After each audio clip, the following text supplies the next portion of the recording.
I am Santiago del Carmen Maria, the Queen of Crowning Thoughts. Unveiling the Stolen Foundations of America. A bold look at Indigenous truths. Hello, everyone. Today, we're diving deep into a story that's been buried under layers of myths and half-truths for far too long. This isn't just history.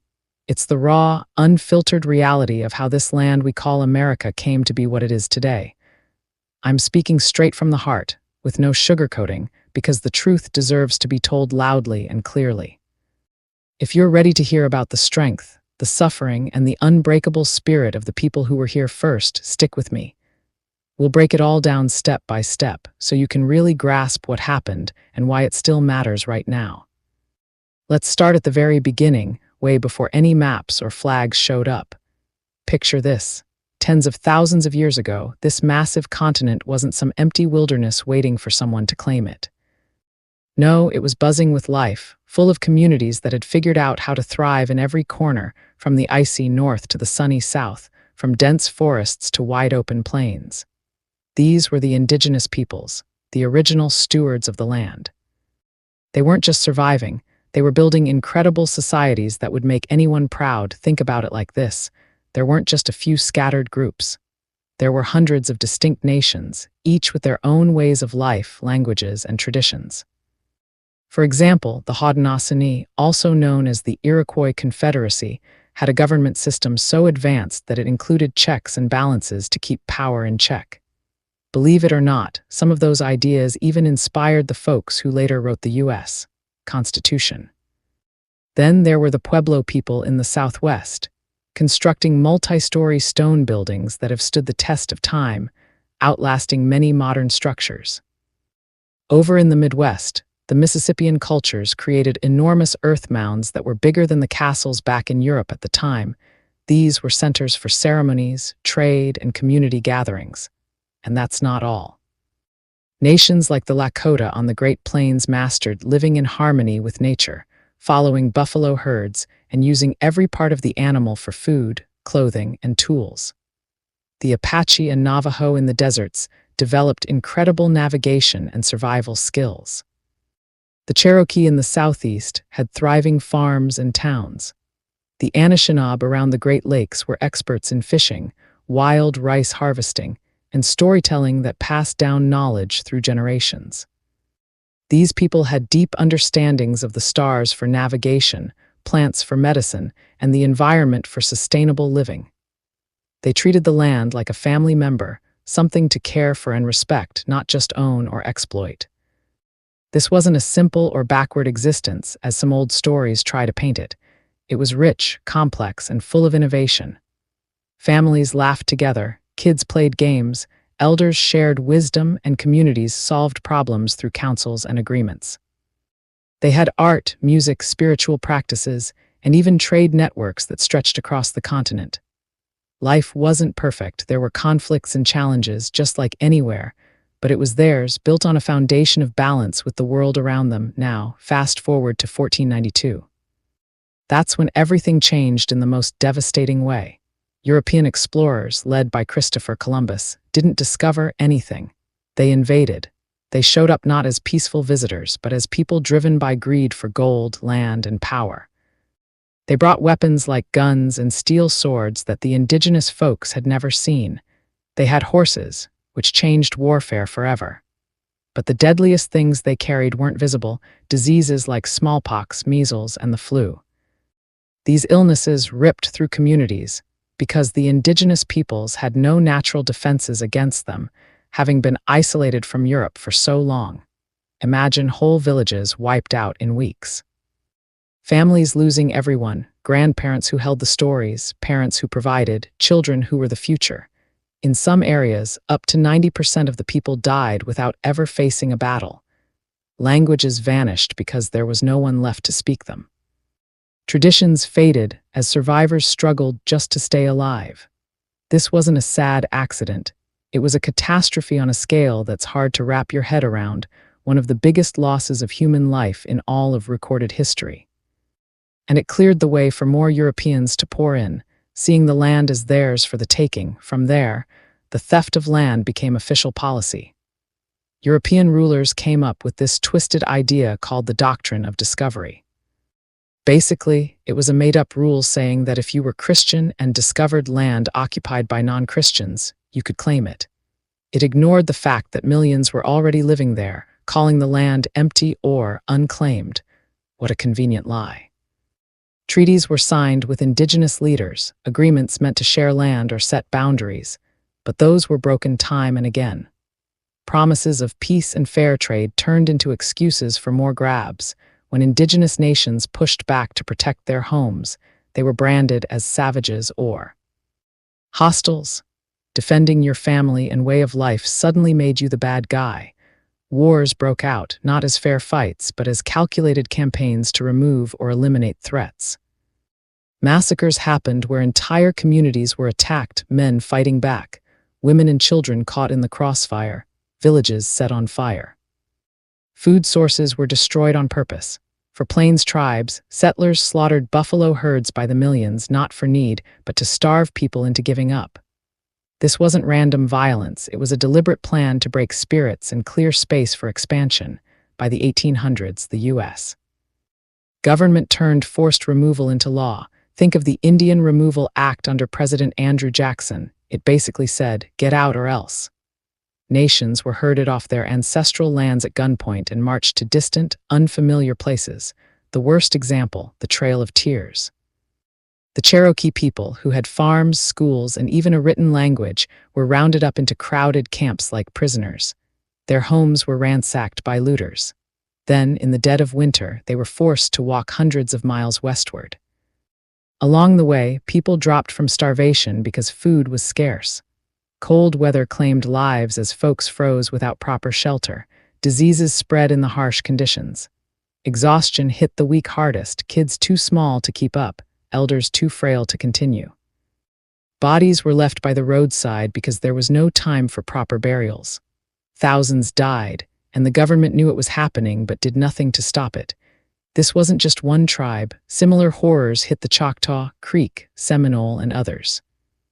It was a death march disguised as relocation, all to make room for settlers. Even after the marches, the attacks on indigenous identity didn't stop. When outright killing became less common, the focus shifted to erasing cultures, what we now call cultural genocide.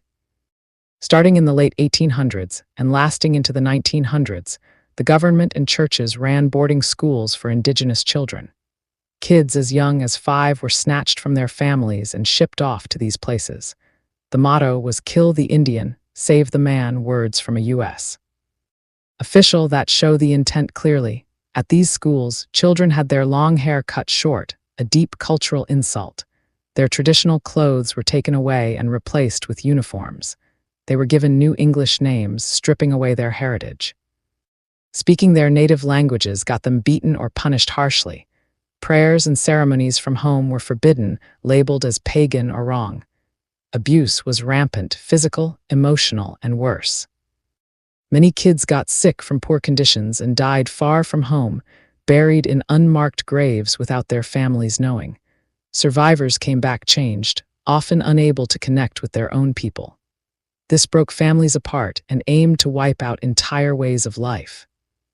And here's the kicker. Some of those survivors are still with us today, sharing their stories so we don't forget. Once pushed onto reservations, patches of land often the least desirable, like dry deserts or remote areas, the struggles continued. The government promised basics like food rations, health care, and schools in exchange for the land they took. But those promises were rarely kept fully. Funding was cut, supplies arrived late or spoiled, and corruption meant help never reached those who needed it. Poverty took root, making it hard for communities to rebuild. Trauma from all the losses, land, loved ones, culture, got passed down through families, leading to ongoing issues like health problems and economic hardships. Yet through it all, indigenous peoples held on. They adapted, preserved what they could, and fought back in courts through protests and by reviving traditions. But let's be real about the stories we're fed in schools and media. We're told America was settled peacefully, that conflicts were inevitable, or that everyone suffered equally. That's not accurate. It's a softened version that hides the ugly parts. What really happened was an invasion that led to genocide, massive land theft, and ongoing colonization. Denying that doesn't make it go away, it just keeps the wounds open. Today, indigenous nations are still here, stronger than ever. They're battling for rights to their sacred lands, like at Standing Rock where they protected water from pipelines. They're bringing back languages that were nearly lost, teaching them to new generations. They're leading in environmental protection, using ancient knowledge to fight climate change.